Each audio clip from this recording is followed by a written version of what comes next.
All right, let's dive into something I find absolutely fascinating. We're going to talk about the anatomy of the uncommon mind. Okay, let me ask you a question. And be honest. Do you ever feel just completely wiped out by small talk? Or maybe you'd much rather spend an evening by yourself than at some big, crowded party? And it's not because you're shy, right? It's just that's where you get your best thinking done.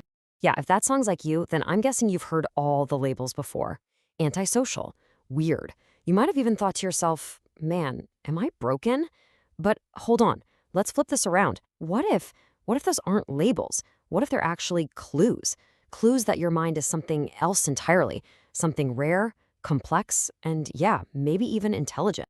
And that's exactly what we're going to get into. Let's decode these supposedly weird traits. So here's the big question we're tackling. Are they flaws or are they actually features? Okay, let's really zero in on this. We're talking about two main things that people just don't get, right? Number one, getting bored super easily with small talk.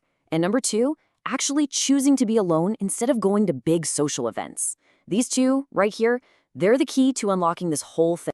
Now, this isn't just a bunch of feel-good ideas, you know? There's actual science behind this. So let's pop the hood and take a look at the mechanics of what might just be a high-performance brain. All right, first up is this idea called independent cognitive processing. It's a fancy term, but all it really means is that your brain is wired to chew on information and come to its own conclusions, away from the noise of the crowd. So that need for quiet time, it's not you being antisocial. It's you heading to your mental workshop to get some real work done.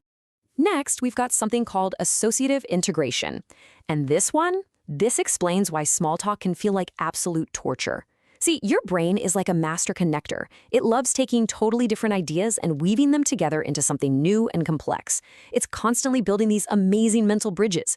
So when you force it to just talk about the weather, it's not just bored. It's literally starving for real data. And those two things we just talked about, they lead straight to this: a need for high cognitive stimulation.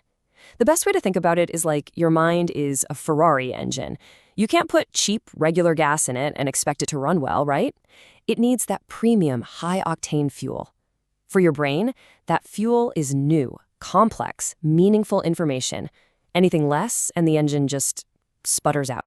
Okay, so when you put all these scientific puzzle pieces together, you get to the real payoff. We're calling it the genius reframe. And this is where everything's going to click into place. So let's just put this out there, plain and simple. You are not antisocial. And you are absolutely 100% not broken. Here it is. This is the big idea. You are rare, and your mind, it requires substance, not filler. See, this isn't a bug. It's a feature.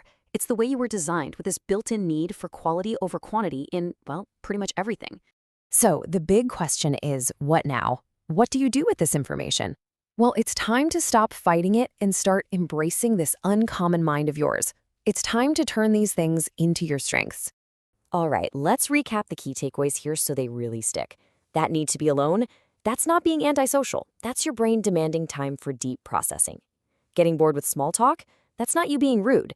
It's your mind's genuine need for substance.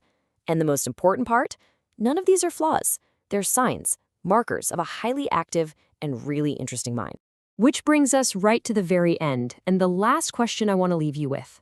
Now that we've looked at the psychology behind it all, and we've reframed these behaviors not as weird, but as being wired for depth, I have to ask, is it a flaw, or is it your superpower?